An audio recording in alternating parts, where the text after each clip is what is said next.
Good morning, good afternoon, or good evening, whenever you're checking us out. Welcome to Wellness Talk. This is, of course, the Wellness Talk podcast, and I am George Batista, your host and your wellness advocate. This week, we're going to highlight vitamin D and the latest information on vitamin D. Now, I know it's the summertime, and hopefully you guys are outside getting plenty of vitamin D, getting plenty of sunlight, because that is really the number one way to get vitamin D. But there's always new research coming out on it, right? And one of the big things I've talked about on this program is that the recommended daily allowances are not enough, and they still are not updated. Now, I'm hoping one of the things that the new administration does with RFK and HHS and all those folks, I'm hoping that they start to, do something to implement some new guidelines in terms of nutrients like vitamin D, vitamin C, and stuff like that. So that remains to be seen, but I'm always going to keep you guys up to date with the latest information, of course.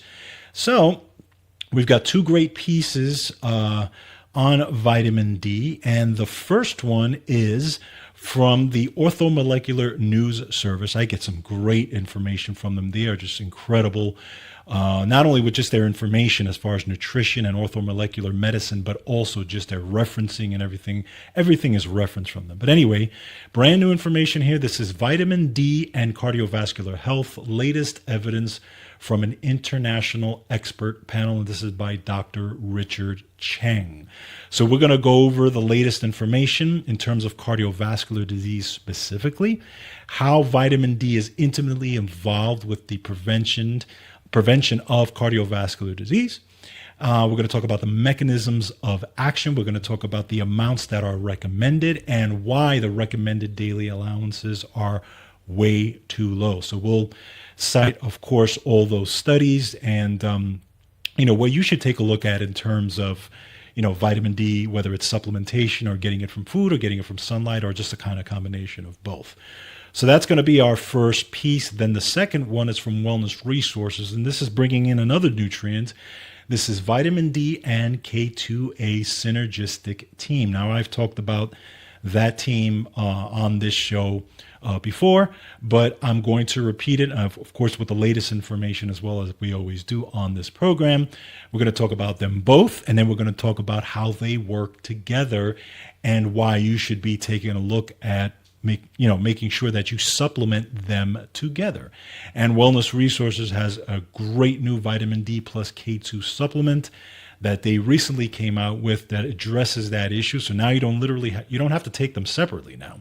You can actually take them together in one great supplement along with your supplement protocol. And that's a great thing for health. So we're going to take a look at just vitamin D and K2, why they work together, how they help your bones, your longevity, your breast health, your brain health, your cardiovascular health. And again, asking, as always, the question, are you getting enough? That is always the big question. And then, of course, we talk about how you can get enough, right? Where you can get it and what are the best forms and how you can maintain good levels. So, of course, giving you always the most up-to-date and the best information out there, as we always do. Go to georgebatista.com. Make sure you check out these articles. If you want to follow along, you can be on georgebatista.com. You can actually watch the show there and check out the articles at the same time if you would like to do that. And, of course, like, share, and subscribe. Go to George Batista /follow if you want to follow us on your favorite platforms. And just make sure you keep sharing the information. That's what I'm here for, to deliver this information to you and hopefully, get you guys to share it with your friends and family. All right, guys. So let's get to the next section here. But first, let's talk about our buddies at Wellness Resources. Wellness Resources formulates the most superior quality nutritional supplements that deliver the most absorbable nutrients in optimal amounts to make a true difference in your health. For 40 years, this family-owned and operated supplement company has used only the highest quality nutrients, no chemical additives, the same nutrient forms used in clinical research, and enough of the nutrients to be beneficial. This attention to quality makes a significant difference in the health results you will see and feel. Now, you guys know I am a fanatic about the quality of supplements that I use. And that's why I've been using Wellness Resources supplements now for over 17 years, and I love them.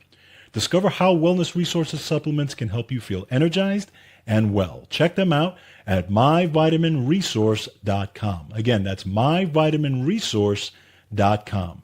Check out Wellness Resources supplements today.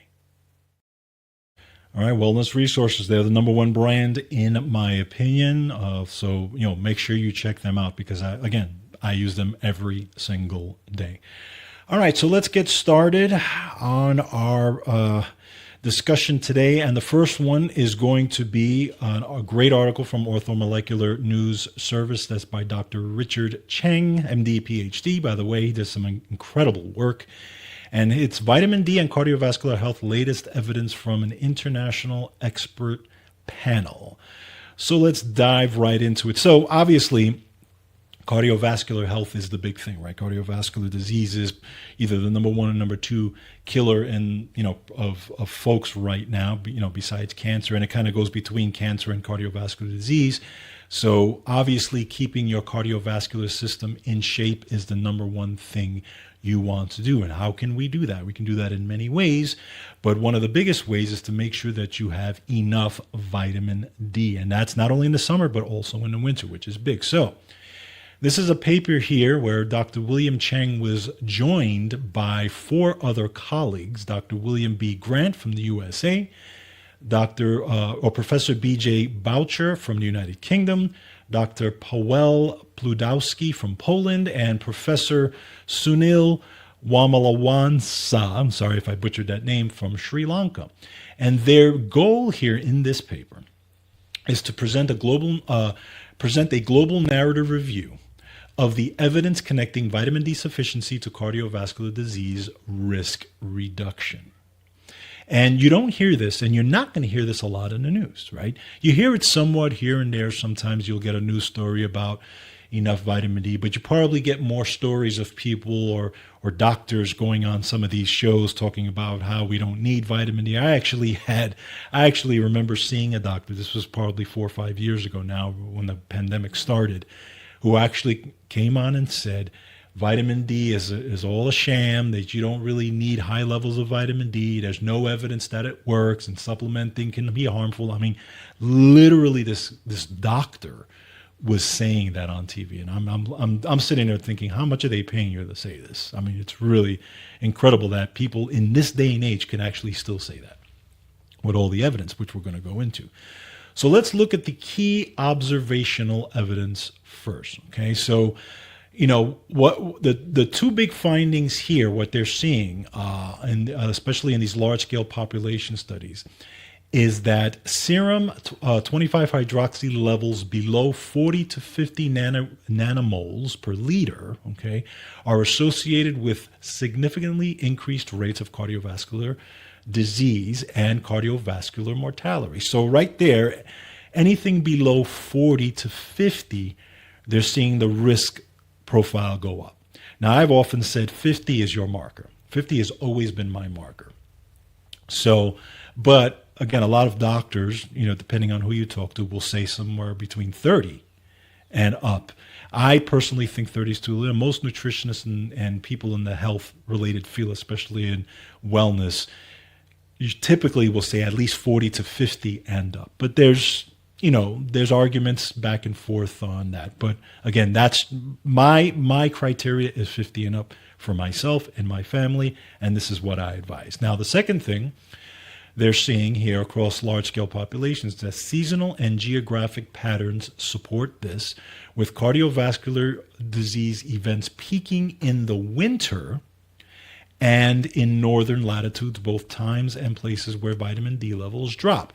And we're seeing this as well, right? Because I live in the Northeast right now, right? And probably in another year or 2, I will not be, but this is where I am now, and this is where I pretty much grew up.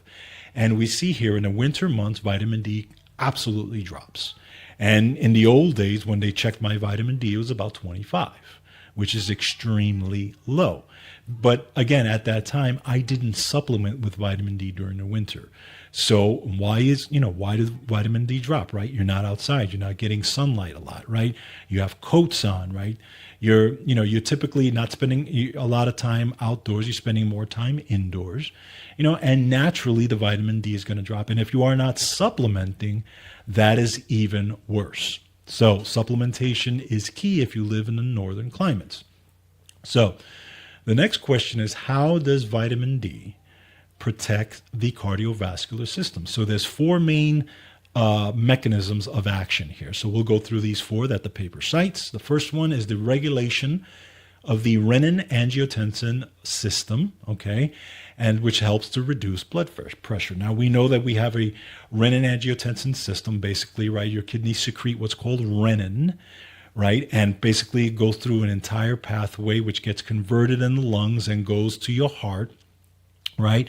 And actually helps to control blood pressure and or can raise blood pressure when needed as well. Now this system, this is a natural system that your body has, the renin-angiotensin system, but renin is intimately involved with your blood pressure and whether your blood pressure is elevated or not, okay? But it helps to work with this system to make sure that your blood pressure is regulated. Number two, the anti-inflammatory and antioxidant activity. So vitamin D helps to reduce vascular inflammation and oxidative stress. This is good. Inflammation in the vessels is not a good thing, so it helps to reduce that inflammation.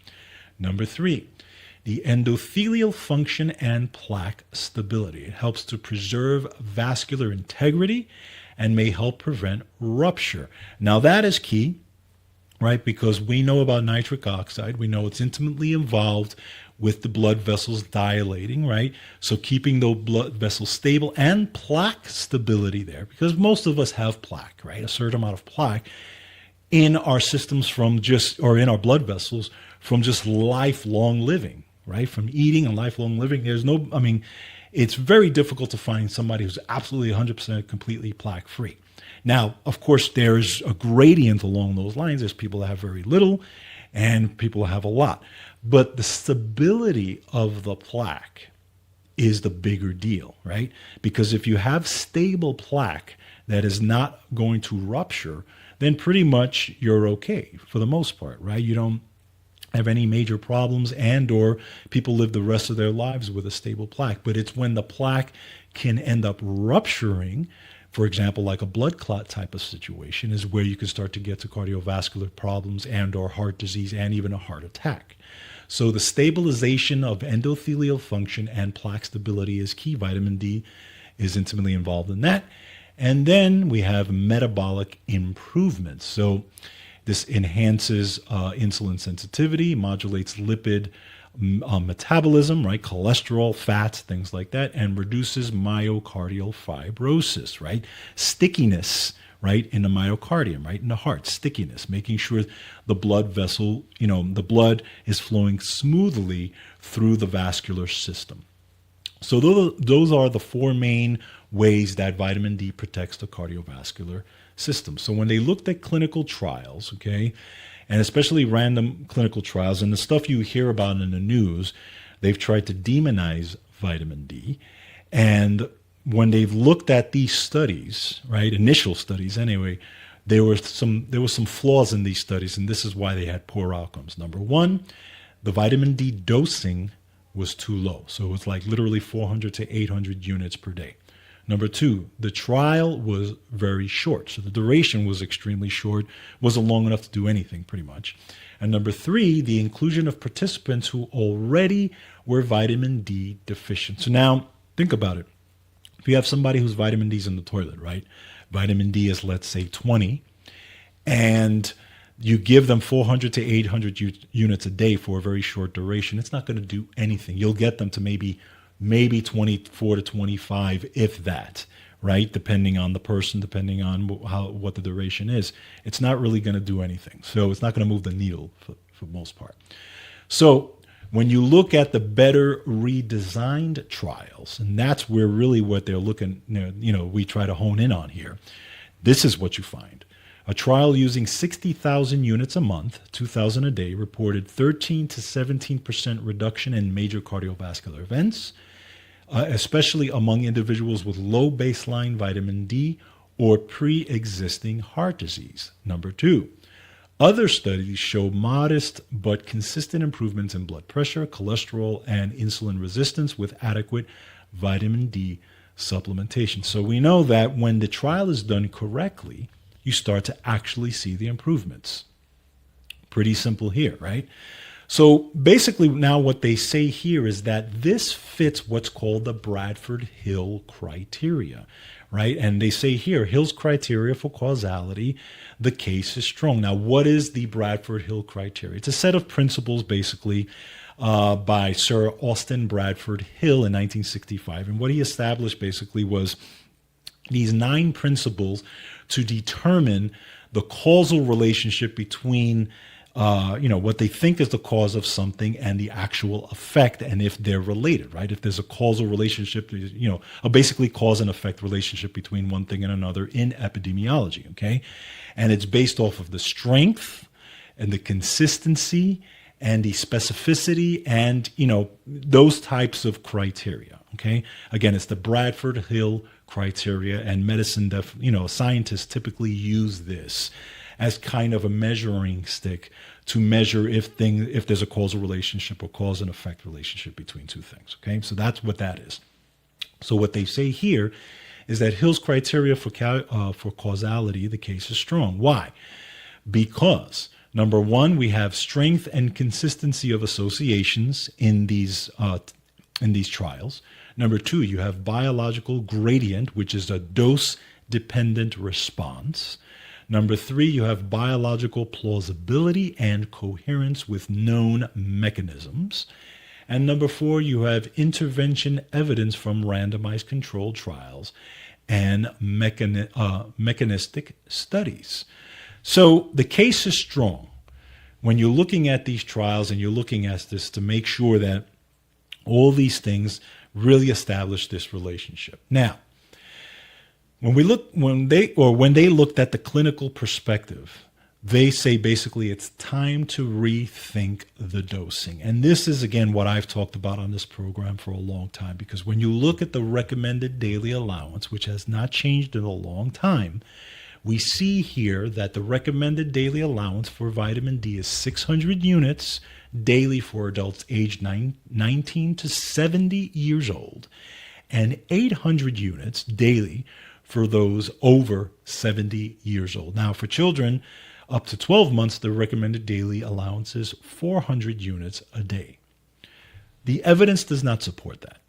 It just doesn't. When you look at the randomized controlled trials, and everything is outlined there, and there's thousands and thousands in the peer-reviewed literature, these are absolutely way too low. Okay, and again, I'm not a scientist. I've just looked at thousands of studies, and there's plenty of studies on the website if you want to go to georgebatista.com and you want to take a look at those studies. I have tons of them there, and you could really look at the the dosages that they use. So what they say here is they recommend the levels to be above 50 nanomoles per liter, okay, and ideally the 75 to 100 range is even optimal. Right? And I've talked about in the past the recommended daily allowance versus the optimal daily allowance.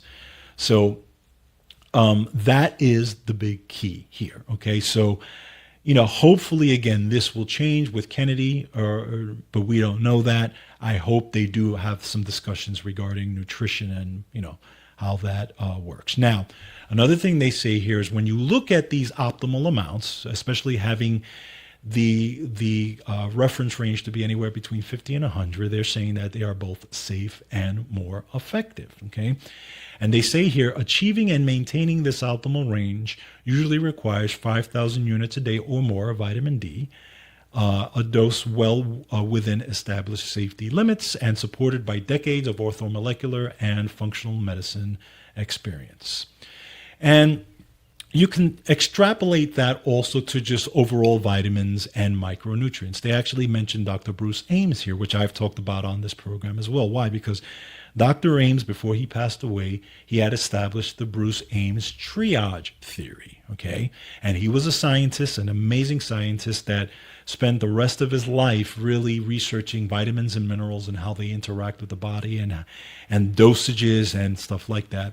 And he established what's called the triage theory, which basically suggests that in times of limited micronutrient availability, that the body prioritizes the vitamins and minerals for short-term survival versus the one for long-term chronic disease. So basically what he says is if your body has a limited amount of the vitamins and minerals, your body's going to prioritize what it needs to make sure that you don't die right now, okay? That you don't die of whatever it is, heart attack, or let's just say, for example, okay? But it's not going to worry about the proteins for long-term or longevity because that is not the immediate survival. Okay, so it's a rationing that the body does. It's the rationing. So they talk about Dr. Bruce Ames. So this is why orthomolecular nutrition, which is really kind of how I operate as well, looks at the optimal dosing, whether it's vitamin D, vitamin K, whatever it is. It doesn't look at just the recommended daily allowance. We don't even get to the recommended daily allowance in public health. Okay, we're not even there yet, right? But we already look past that at the optimal dosing to make sure your body has enough of the vitamins and minerals. This way it doesn't have to split it. It doesn't have to triage it. It doesn't have to, ration it. It can have enough for short-term survival and long-term chronic disease management and or prevention. Simple, okay? So that's the first piece. Again, from orthomolecular nutrition here, an orthomolecular news service, a great piece from them, cardiovascular disease. Now we're going to piggyback on that to a second piece here from Wellness Resources, and this is vitamin D3 and K2, a synergistic team. Okay, so we're going to take a look at D3 and K2 and why they are so important and why you should take a look at that. Now, again, from Wellness Resources, a couple of things they say here. At least 25% of the U.S. population has a vitamin D blood level of less than 20 nanograms per milliliter. More than 1 billion people worldwide are estimated to be vitamin D deficient. Lack of sun exposure, sunscreen use, various medications, and poor digestion can all contribute to vitamin D low vitamin D levels, by the way, okay? So let's take a look at both, right? Vitamin K2 is needed at every stage of life. It's required for calcium transport to make sure that calcium is going to the proper places instead of being, leading to calcifications in the arteries and things like that, right? So that's one of the main things that vitamin K2 does. Now remember, you have vitamin K. Vitamin K is split up between K1 and K2. K1 definitely helps with blood clotting and many other things. K2 is more along the lines of keeping calcium deposition into, going to the right places. Now, when we look at K2, you want to make sure you're getting the K2 in the MK7 form. That is the most bioavailable MK, what's called miniquinone. But basically, that's the basic bioavailable vitamin K form. And I would suggest if you're going to supplement with that form. Now, vitamin D, of course, we already know that vitamin D is extremely important for the immune system, cardiovascular health, bone health, all these types of things. It's, does great things, but they are also better together. They work together to support cardiovascular health. Again, bone density, longevity, breast health, brain, and cognitive health. So let's take a look at it. So heart, blood vessels, we already talked about that in the previous article. But again, we talked about vascular flexibility. But remember, this is K and D also work for vascular flexibility because, again, K helps to keep calcium out of those blood vessels. Extremely important because you do not want a calcification in the arteries. You don't want that, okay? Can lead to heart attacks, cardiovascular disease, all different types of things. So vitamin K and D are both going to help the blood move freely through through the blood vessels, and the heart doesn't have to work as hard, that type of thing. Now, in clinical trials with older adult men and women, those who had optimal levels of both vitamin D and K had healthy heart structure and function. Participants with low vitamin D and K levels experienced cardiac structural changes and other observed adverse risks. Okay, so but that's for heart and blood vessels. Next, bones.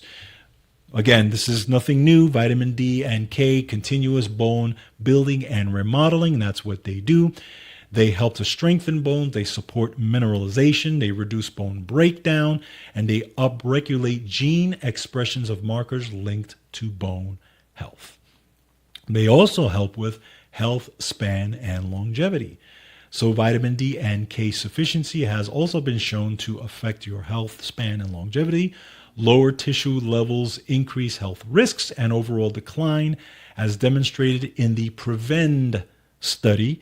And it's actually part of this article, so if you guys want to check out that study, you can click on that and see what the PREVEND study talks about. Then we're going to take a look at breast health. Promising new research evaluated the impact of vitamin D3 and K2 on cellular health in breast tissues.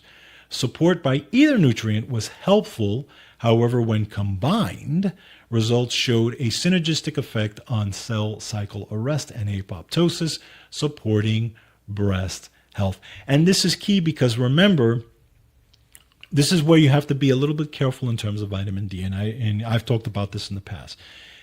If you do raise your vitamin D to those optimal levels, one of those things you want to do is also check your calcium levels, because vitamin D helps to metabolize calcium. So if you are taking in a lot of calcium along with that vitamin D, you may see your calcium levels rise. You don't want your calcium levels to rise. I've talked about how calcium if you get calcium in the higher ranges above normal, it can actually lead to more toxicity. It can actually lead to more stiffening, right? It's excitatory in the cells. It can actually lower magnesium levels, and it could actually be more toxic. So one thing I would suggest, if you are regularly getting your blood panels, number one, don't take calcium extra.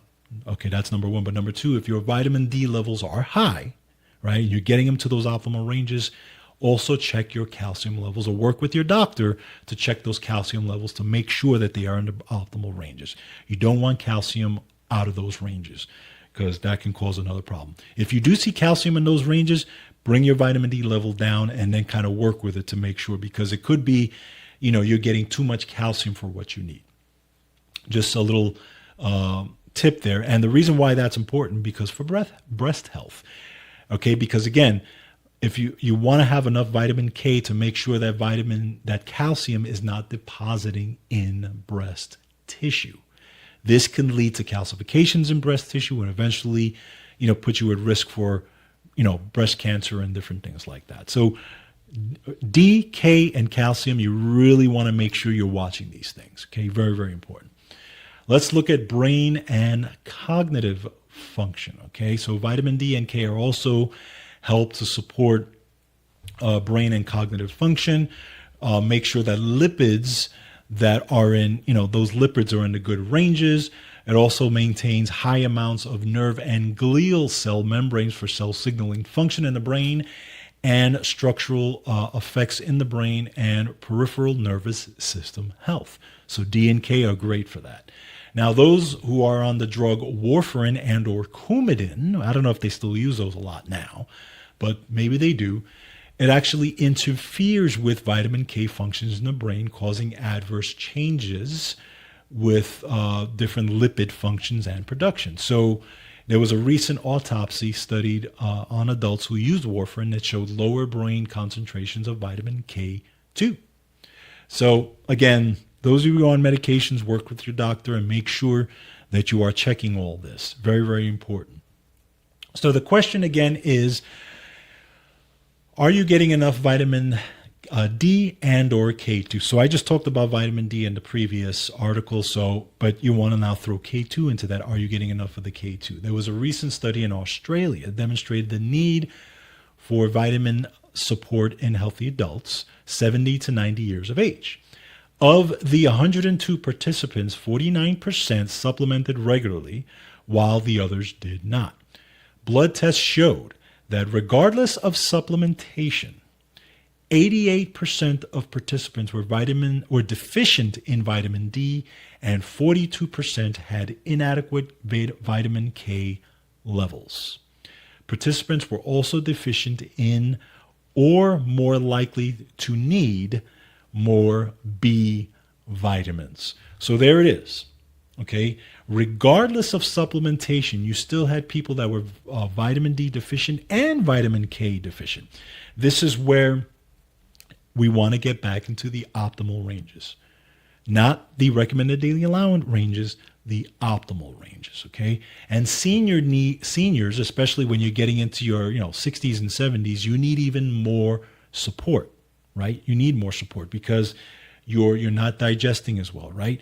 Most are on polypharmacy, many medications. So more support is needed. So make sure you're getting them into these optimal levels, right? Because again, seniors deal with things like lack of appetite, limited cooking abilities, even financial constraints, right? Maybe they're living on a fixed income. All that can contribute to lower nutrient intake. You got to take a look at this, okay? And of course, again, you have the medications. Then we have sunscreen use. So obviously, if you're slathering on sunscreen out there, outside in the sun, you're not getting enough vitamin D on top of if you're darker pigment. If you're darker pigment, you're going to need more vitamin D because it takes more for the vitamin D to be made from the sunlight exposure. Okay, like I'm a darker guy, so I'm going to need a little more sun than somebody who's a lot lighter than I am. It's just the way it is, right? There was a recent survey that studied 50 adults using sunscreen and revealed this concern. Only 4 out of the 50 adults understood the requirement to supplement with vitamin D3 and K2 together, and only 1 out of 50 supplemented with K2. That's very troubling, okay? So you want to make sure you're getting at least some sunlight without sunscreen. I always suggest at least 20 minutes and then put that sunscreen on. This way you get a nice dose of, sunscreen to start the vitamin D synthesis approach on there. Now, when we take a look at vitamin D and K supplements, there's over 110,000 studies on vitamin D and over 33,000 on vitamin K. Moreover, understanding how these two fat-soluble vitamins work together is still unfolding. A lot of the research is still unfolding. But it definitely, at the end of the day, there's ample evidence to show that they work together. So optimizing these two is essential. So how can you do that? So let's take a look at some top options here. Of course, I look at the wellness resources supplements. That's what I go by. So you guys can take a look at those at myvitaminresource.com. Obviously, if you have your own supplement company that you look at, that's fine. But I'm going to talk a little bit about wellness resources supplements here. So top options include their vitamin D3 plus K2, which is brand new. It's 5,000 units of vitamin D3 and 100 micrograms of K2. Then we have vitamin D3 at 1,000 units and or 2,500 units per capsule. They also have a vitamin K complex that has K1 and K2, which is MK4 and MK7. They have Daily Bone XL, which has smaller amounts of D and K combined with high amounts of calcium along with magnesium and trace minerals for bone health. And this is what I was talking about with bones, right? You want the comprehensive approach with bones, not just calcium, but everything together with that. They also have Daily Builder with small amounts of vitamin D and K combined with a 2-to-1 ratio of calcium, magnesium with glucosamine, niacinamide, lysine, amino acids, and trace minerals for bone and joint health. And then they have Bone and Joint Helper, which is vitamin K2 and D3, with patented herbs for bone mass, joint comfort, and mobility. So those are the top choices from Wellness Resources to take a look at. But at the end of the day, you want vitamin K, you want D, you want magnesium, and then, of course, if you're looking at bone health, you want zinc, you want boron, you want selenium, okay? You want the amino acids, right? You want lysine, all these types of things for a comprehensive approach. But at the end of the day, what are we talking about? We're talking about vitamin D and vitamin K, but more specifically, vitamin D for cardiovascular health, vitamin D and vitamin K for cardiovascular health, and then getting the nutrients in the optimal ranges. That is really what we want at the end of the day. Don't go by the recommended daily allowance, in my opinion. I hope they update those, but you guys on your end can start doing things on your end. Start supplementing smartly with some of these tips here. Vitamin D, vitamin K, definitely vitamin D. In my opinion, the two things that you need, even if budget is a concern, the main two things you want to look at, multivitamin, vitamin D. If you're going to take anything, take those two. In the winter, start supplementing with vitamin D, 1 to 3,000 units, maybe up to 5,000 units. Get your vitamin D above 50, supplement with a multivitamin, and then move on from there. If you need some extra protection, there's plenty of supplements here to take a look at for extra protection. So great stuff here on cardiovascular health, but also health of the brain, the breast tissue, just overall longevity. It's a lot of information here, but it's definitely, and there's thousands and thousands of stuff. If you want to take a look at more stuff, go to georgebatista.com and make sure you check that out. So at the end of the day, this is stuff that you can do. Take the responsibility. That's what we always say on this show. All right, guys, I want to thank you again for joining me this week. It's always a pleasure and an honor to bring you this information. I hope you've learned a lot. Keep following us. Keep sharing the information. And always make sure you take care of yourselves. Make sure you take care of each other and control your health. See you next time.